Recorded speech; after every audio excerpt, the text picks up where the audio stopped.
2026 assembly തിരഞ്ഞെടുപ്പിൽ കോൺഗ്രസിൽ കൂട്ടുത്തരവാദിത്വം ഈ 5 പേർക്ക്.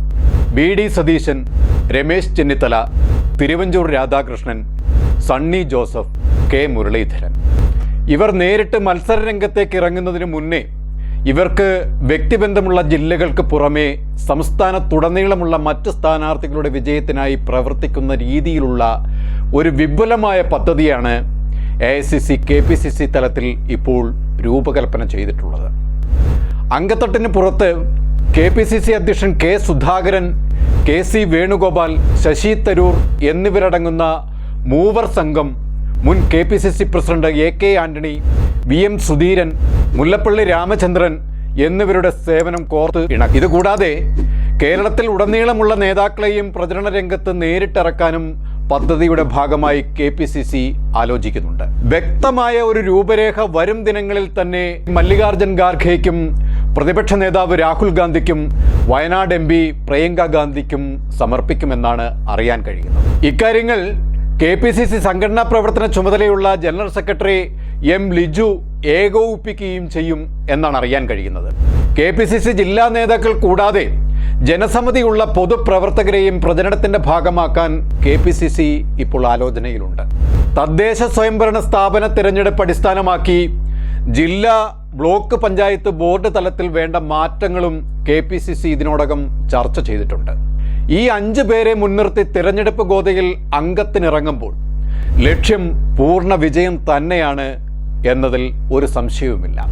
വി.ഡി. സതീശൻ 1996 കേരള നിയമസഭയിൽ CPI സ്ഥാനാർത്ഥി P. രാജുവിനോട് പരാജയപ്പെട്ടുവെങ്കിലും അത് വി.ഡി. സതീശന്റെ മത്സര രംഗത്തേക്കുള്ള അരങ്ങേറ്റമായിരുന്നു.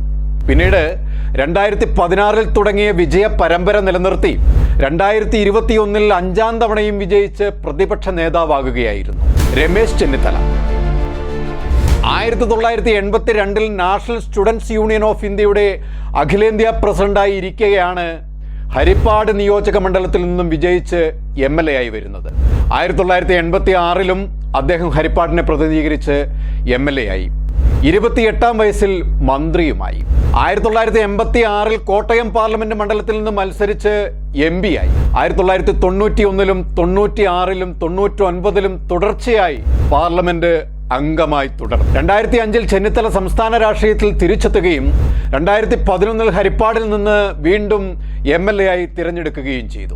തിരുവഞ്ചൂർ രാധാകൃഷ്ണൻ 1991 അടൂരിൽ നിന്നും തുടങ്ങിയ വിജയഗാഥ 1996 2001 2006 2011 തുടർന്നുകൊണ്ടേയിരുന്നു. സണ്ണി ജോസഫ് 2011 മുതൽ പേരാവൂർ എന്ന മലയോര മേഖലയെ പ്രതിനിധീകരിച്ച് കേരള നിയമസഭയിൽ അംഗമായി ഇപ്പോഴും തുടരുകയാണ്. കെ മുരളീധരൻ.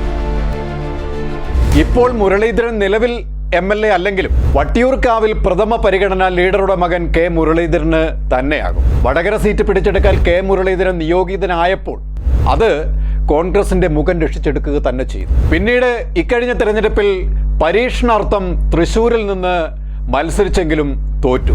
എങ്കിലും പാർട്ടി കെ മുരളീധരനെ നേതൃനിരയിലേക്ക് കൊണ്ടുവരിക എന്നതാണ് ലക്ഷ്യം വയ്ക്കുന്നത്. ഈ 5 പേരാണ് പ്രഥമ പരിഗണനയിൽ തെരഞ്ഞെടുപ്പ് ഗോധയിലുള്ളത്. തെരഞ്ഞെടുപ്പ് കളത്തിൽ തിളങ്ങുന്ന വിജയങ്ങൾ നേടിയ ഈ 5 പേർ കോൺഗ്രസിന്റെ നട്ടലായി തുടർന്നുകൊണ്ടാകും തെരഞ്ഞെടുപ്പിനെ നേരിടും. മഹാത്മാഗാന്ധി കുടുംബസംഗമം വഴി താഴെത്തട്ട് മുതലുള്ള പ്രവർത്തനങ്ങൾ ഏകോപിപ്പിച്ചുകൊണ്ട് സംഘടനയെ ശക്തിപ്പെടുത്താനുള്ള പ്രവർത്തനത്തിലാണ് കോൺഗ്രസ് ഇപ്പോൾ. കൂടുതൽ വാർത്തകൾക്കും വിശേഷങ്ങൾക്കും ഞങ്ങളുടെ channel like, share and subscribe ചെയ്യുക. കൂടാതെ സബ്സ്ക്രൈബ് ബട്ടണിലെ ബെൽ ഐക്കൺ എനേബിൾ ചെയ്യാനും മറക്കരുത്.